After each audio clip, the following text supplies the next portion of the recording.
L'île de Morlaix, elle aussi particulièrement touchée. Une alerte a été donnée dès hier. Des sacs de sable, vous le voyez, ont été distribués aux riverains pour qu'ils les disposent aux entrées des maisons.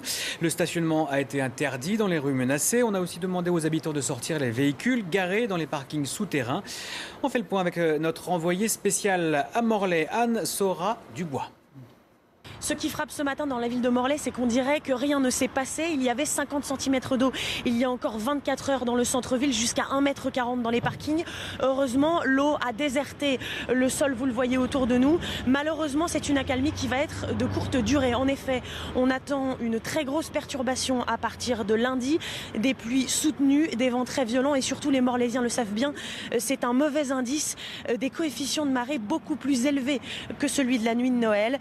Pour information, ils étaient de 45 pendant la nuit de Noël et ils vont monter jusqu'à plus de 105 pour le début de cette semaine. Il y a donc à redouter une nouvelle inondation. Vous le voyez derrière nous, les commerçants et les habitants ont essayé de se préparer comme ils l'ont pu, avec des dizaines de sacs de sable entassés sur le seuil des immeubles. Malheureusement, est-ce que cette protection sera suffisante? On ne le sait pas encore, mais ce qui est sûr, c'est que cette nouvelle inondation va certainement se produire.